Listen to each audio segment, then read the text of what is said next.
Όταν συνδυάσεις μια πανέμορφη λίμνη, όμορφη αρχιτεκτονική, πολύ νόστιμο φαγητό και φιλόξενους ανθρώπους, τότε είναι σίγουρο ότι στα χέρια σου έχεις ένα υπέροχο στολίδι. Κάπου εδώ, στα τέλη του 5ου αιώνα, ο Ιουστινιανός μετέφερε την πόλη Κέλετρον, που οι περισσότεροι δεν την γνωρίζουν, στη μέση της λίμνης, σε μια νησίδα, και δημιούργησε μια καινούργια πόλη, αυτή που σήμερα ονομάζουμε Καστοριά.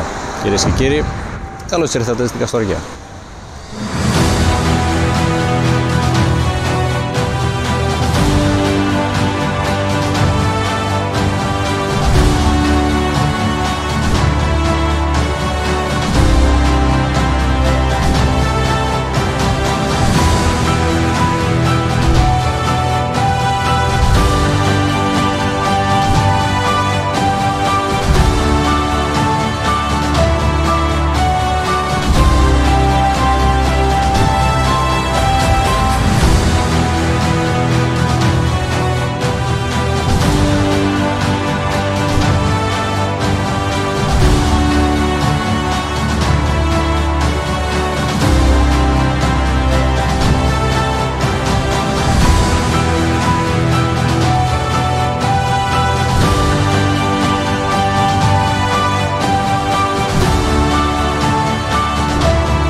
Στο βορειοδυτικό φράχτη της χώρας μας με την Αλβανία και τα Σκόπια, εκεί που συναντιούνται οι νομοί Φλόρινας και Καστοριάς, βρίσκεται μια μοναδική γωνιά της Ελλάδας, με υπέροχους προορισμούς, μοναδικά τοπία, παράδοση και μακεδονίτικη αρχιτεκτονική.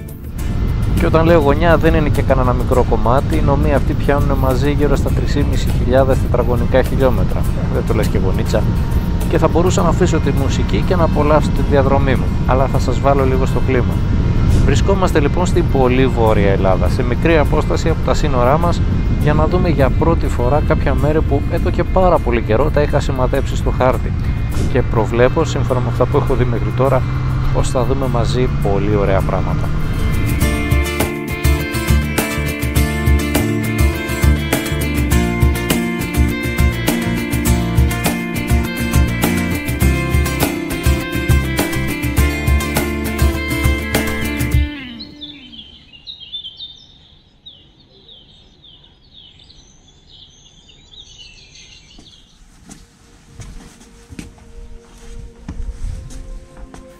Χρειαστήκαμε περίπου 6 ώρες οδήγησης από τη Χαλκίδα για να φτάσουμε ίσως στην ομορφότερη πόλη της Μακεδονίας, την Καστοριά.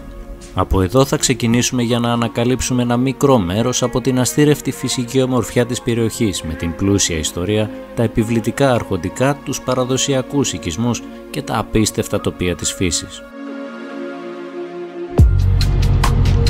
Η Καστοριά είναι μια πόλη που από την πρώτη στιγμή που θα τη δεις, έτσι από μακριά να καθρεφτίζεται στα ήσυχα νερά της λίμνης εδώ που την περιβάλλει, θα σκεφτείς γιατί δεν είχες έρθει να την επισκεφτείς νωρίτερα. Κάτι που είπα και εγώ στον εαυτό μου, αφού είναι η πρώτη φορά που έρχομαι εδώ. Σου βγάζει αμέσως μια ηρεμία, έτσι, μια μοναδική άβρα μιας παράκτιας πόλης. Δεν ξέρω αν είναι η μέρα που ήρθαμε, πάντως είναι πολύ ήρεμα και ωραία εδώ.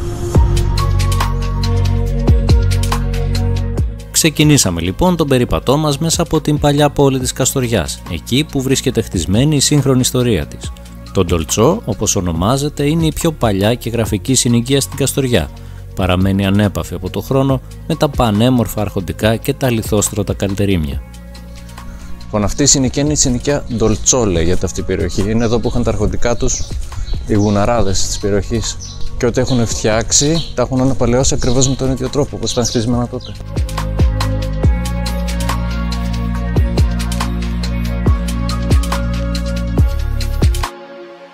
Πάμε να δούμε εδώ είναι η κεντρική πλατεία. Η πλατεία στον Ντολτσό ήταν το κέντρο της πόλης για πολλά χρόνια. Σήμερα είναι ένα ήρεμο μέρος, ιδανικό για να απολαύσεις τον καφέ σου ανάμεσα στα πανέμορφα αρχοντικά. Εννοείται σημείο συγκέντρωσης, την οποία περιβάλλουν και αρχοντικά και είναι πάρα πολύ άσχημο, όπως φαίνεται.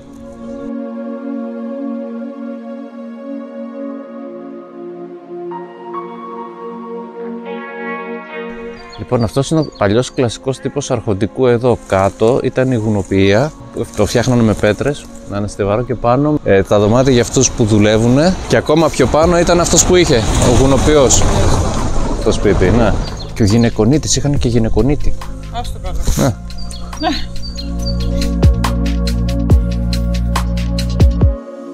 Έχει πολλές λεπτομέρειες η αρχιτεκτονική των σπιτιών, έτσι, το σκαλισμένο ξύλο πάνω στα δοκάρια που λες, η πέτρα. Το φαγητό στην Καστοριά είναι ένα κεφάλαιο από μόνο του. Βολτάροντας μέσα στην παλιά πόλη, όλες οι μυρωδιές από τις κουζίνες των σπιτιών θα ξυπνήσουν σίγουρα το στομάχι σας. Γιουβαρλάκια, υπάρχει όχι γιουβαρλάκια, αλλά λαχανοντολμάδες. Που οι λαχανοντολμάδες είναι η σπεσιαλιτέ τους εδώ. Και γιατί θα πάμε βόλτα εμείς και θα πάμε φάμε λαχανοντολμάδες? Θα πάμε και λαχανοντολμάδες. Για πράκι, όπως μας έλεγε ο άλλος. Για πράκι, ναι. Είναι Εβραίος αυτή το γιαπράκι. Να συλληφθεί Εβραίος. Δεν έπρεπε. Δεν υπάρχει σωτηρία καμία.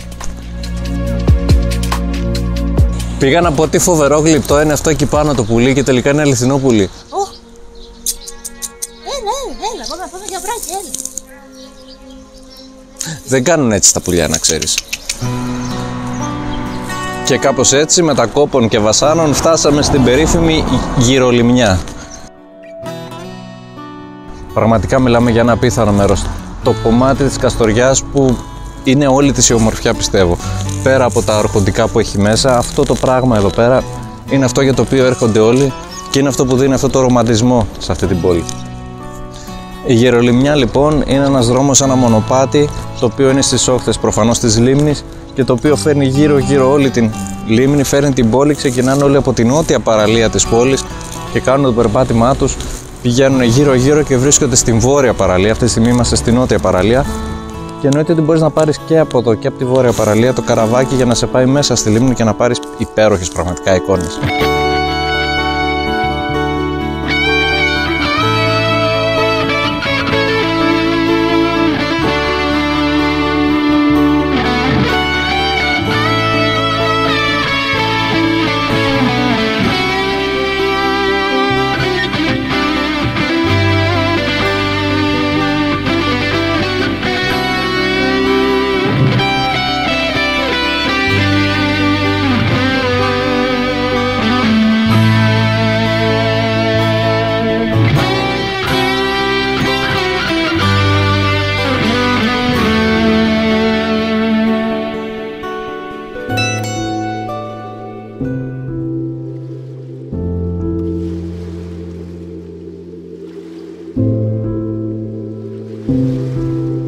Το Σπήλαιο του Δράκου είναι ένα από τα κλασικότερα αξιοθέατα της Καστοριάς και ένα από τα πιο εντυπωσιακά και σύγχρονα σπήλαια των Βαλκανίων. Ανακαλύφθηκε τη δεκαετία του 40 από τους ντόπιους, αλλά για πολλά χρόνια λόγω έλλειψης χρηματοδότησης παρέμεινε ανεκμετάλλευτο. Το σπήλαιο άνοιξε τελικά για το κοινό το 2009 και έτσι σήμερα μπορούμε να θαυμάσουμε αυτό το υπέροχο γλυπτό της φύσης με τις υπόγειες λίμνες του σε μια διαδρομή 300 μέτρων. Το όνομά του το πήρε από το μύθο που έλεγε πως η σπηλιά ήταν χρυσορυχείο, το οποίο φύλαγε ένας δράκος που με τις φλόγες του έδιωχνε κάθε επίδοξο επισκέπτη.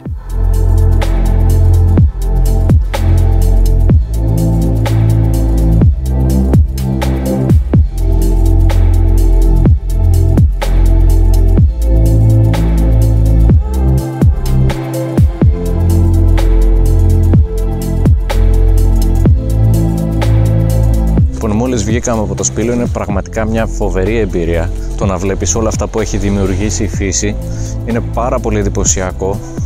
Όποιος θέλει έχει εισιτήριο 6 ευρώ, εγώ θα έλεγα ότι αξίζει τον κόπο, αξίζουν αυτά τα 6 ευρώ να μπείτε μέσα και να το δείτε, ειδικότερα αν δεν έχετε πάει ξανά σε άλλο σπήλαιο. Σίγουρα δεν είναι κάτι το οποίο το ξεχωρίζει από όλα τα άλλα τα σπήλαια στην Ελλάδα, αλλά παρόλα αυτά το γεγονός ότι έχει μέσα τις λίμνες, την πλωτή γέφυρα, Όλο αυτό το τοπίο, το φωτισμό είναι εξαιρετικό. Δεν μπορεί να μπει κάποιος χωρίς οδηγό, είναι γύρω στα 20 με 25 λεπτά εξενάγηση και αυτό είναι λογικό γιατί λόγω του διοξειδίου του άνθρακα πρέπει να υπάρχει ένας συγκεκριμένος χρόνος που μπαίνεις, μένεις και βγαίνεις από αυτό το σπήλο. Νομίζω ότι μετά από έναν τέτοιο περίπατο ήταν ότι έπρεπε. Πάμε να δούμε και τα υπόλοιπα τώρα.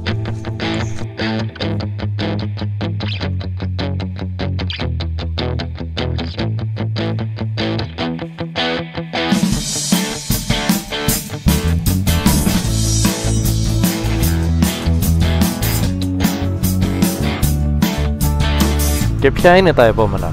Η αλήθεια είναι πως έχοντας ως βάση την Καστοριά, οι επιλογές που έχετε είναι πάρα πολλές. Από το να πάτε στο γειτονικό και πολύ γραφικό Μαυροχώρι εκεί στη Λίμνη, να ανέβετε πάνω στο χιονοδρομικό κέντρο Βιτσίου με το μνημείο του πολέμου γύρω στα 1750 μέτρα υψόμετρο ή να κινηθείτε δυτικά προς το Νεστόριο και την Ιερά Μονή Τσούκας, εκεί που έχει έναν υπέροχο καταράκτη.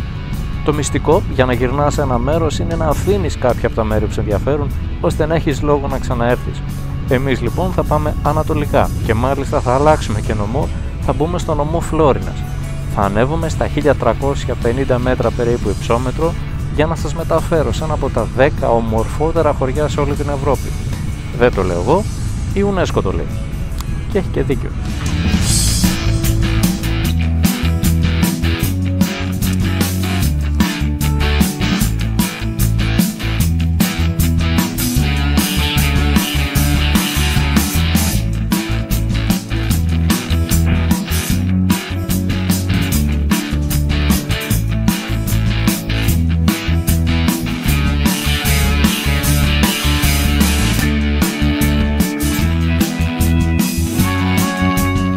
Ο δρόμος από την Καστοριά προς το Αμίντεο είναι γεμάτος από οξιές όπως βλέπετε και αν περάσετε από το φθινόπωρο θα δείτε και ένα ξεχωριστό θέαμα.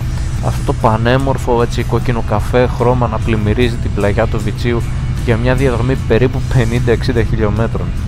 Η γενικότερη περιοχή εδώ κάθε εποχή του χρόνου έχει μια απίστευτη ομορφιά.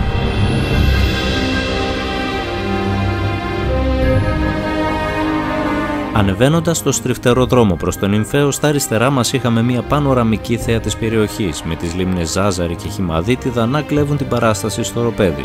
Λίγα χιλιόμετρα όμως αργότερα και πριν από τα πρώτα σπίτια του χωριού, είχαμε την ευκαιρία να θαυμάσουμε σε όλο του το μεγαλείο αυτό το υπέροχο ανάγλυφο που απλωνόταν γύρω μας.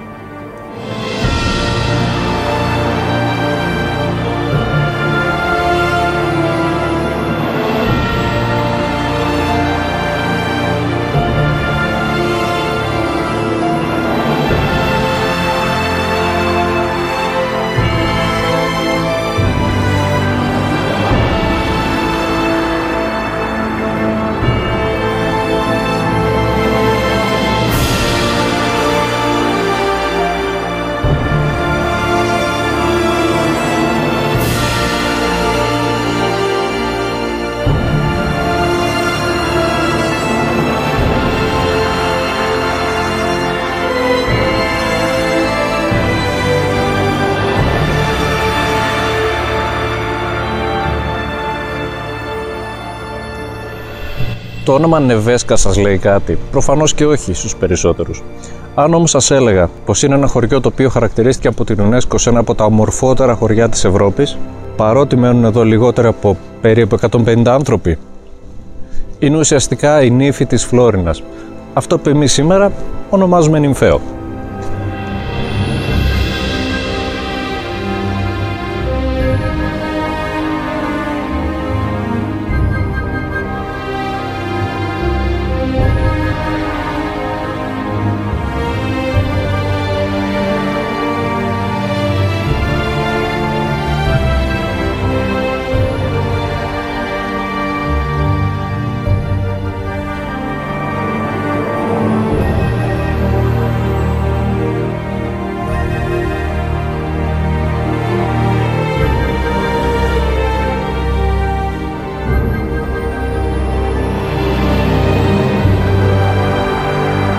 Σε πιάνει έτσι αυτή η ωραία μυρωδιά του κρέατος. Καλά, ας πιούμε ένα καφεδάκι λίγο πρώτα.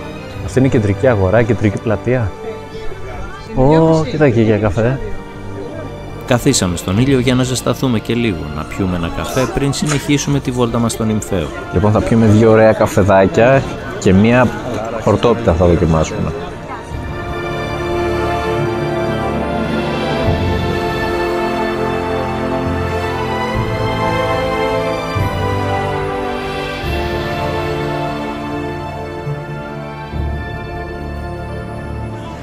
Απέσαι, δεν τρώγεται να φανταστώ. Ζεματάει. Κάηκε. Κάηκε πάλι. Άμα... Ρε άνθρωπε. Καίει λίγο. Κάηκες με τον καφέ. Καίγεσαι με την πίτα δηλαδή. Εντάξει, είναι υπέροχη. Εκεί είχαμε και την ευκαιρία να μιλήσουμε και με μια μόνιμη κάτοικο και να μας πει λίγα λόγια για τη ζωή στο χωριό. Κατάλαβες. Έρχεται ο κόσμος εδώ πάνω, είναι ανοιχτός ο δρόμος. Εμείς από Χαλκίδα. Ναι, η περιοχή μας έχει ανεβεί πάρα πολύ. Είναι χειμωρινός και καλοκαιρινός πρόβλημα. Άρα είναι ανοιχτός ο δρόμος και το χειμώνα κανονικά δηλαδή. Θέματα, παρόλο που το χιόνι εδώ πέρα είναι υπερβολικό πολλές φορές. Δηλαδή φαντάζομαι ότι το χιόνι μπορεί να φτάσει μέχρι εκεί πάνω. Δηλαδή αν ήμασταν πριν 2-3 μέρες είχαμε χιόνι ακόμα. Αλήθεια. Ναι. Είναι 1400 τόσο υψόμετρο εδώ. Λογικό. Οπότε έχει χιόνι, ναι, κρατάει. Να αξίζει τον κόπο να μας αφείτε και χειμώνα και καλοκαίρι. Είναι ωραία. Η περιοχή είναι ωραία όλη. Όντως είναι. Πρέσπα. Μπορείς να άμα μείνεις στο Νυμφαίο, Τριγύρω. Είναι Φλόρινα, Αρκτούρος, Πρέσπες, είναι όλα γύρω-γύρω. Ναι, Έδεσα, Καϊμάξαλα, δηλαδή έχεις πολύ γύρω, Καστοριά. Εντάξει, Καστοριά μου αρέσει και εμένα πολύ, Είναι ωραία, μια χαρά. Ωραία, ευχαριστούμε πάρα πολύ. Θα σας ξανάρθουμε. Και καλό φαγητό, να έρθετε για το φαγητό. Εντάξει.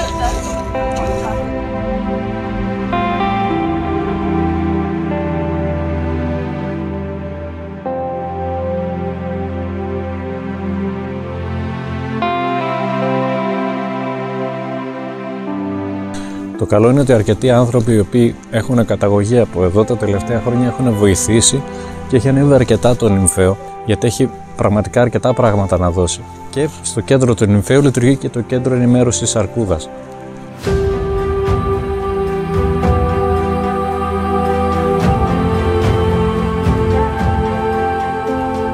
Καλό θα είναι αν θέλετε να έρθετε και να επισκεφτείτε αυτό το κέντρο, να ενημερωθείτε λίγο για τα ωράρια, γιατί εμείς δυστυχώς εδώ δεν το προλάβαμε ανοιχτό. Οπότε πριν έρθετε, καλό θα ήταν να ξέρετε ποιες ώρες είναι αυτές που λειτουργεί.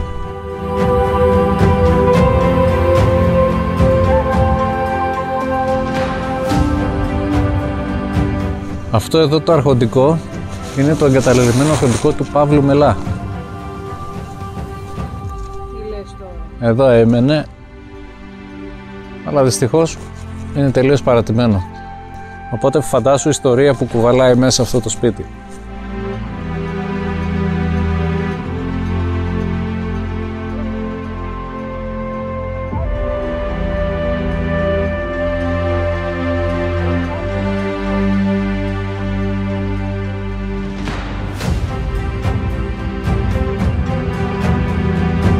Το Νυμφαίο είναι από τα χωριά που πριν από περίπου 3 αιώνες ήταν στην ακμή του και μετά χτυπήθηκε από τον πόλεμο του 40 και τον εμφύλιο.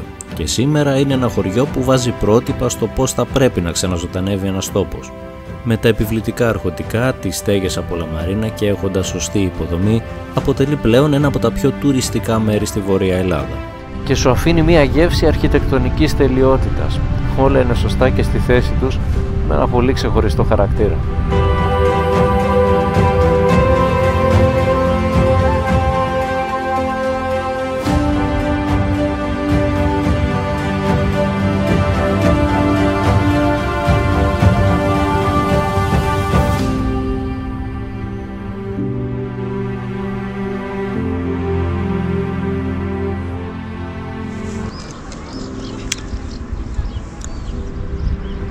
Θα μας πάρει λίγη ώρα αυτό ακόμα.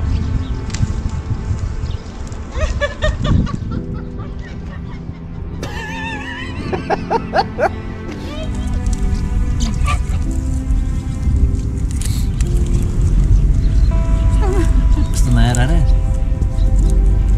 Και κάπου εκεί, έχοντας ολοκληρώσει μια μέρα γεμάτη με όμορφες εικόνες, επιστρέψαμε στην Καστοριά για να ξεκουραστούμε, προσμένοντας το πρόγραμμα της αυριανής ημέρας. Ο στόχος είναι να πάμε στα βορειοδυτικά μας σύνορα, στο σημείο που 2 λίμνες και 3 χώρες συναντιούνται στο νερό, σε ένα μέρος που οι εικόνες και τα κείμενα είναι λίγα για να περιγράψουν τη μαγεία που εκπέμπει. Θα κινηθούμε λίγο πιο βόρεια, στο νομό Φλόρινας, στις Πρέσπες.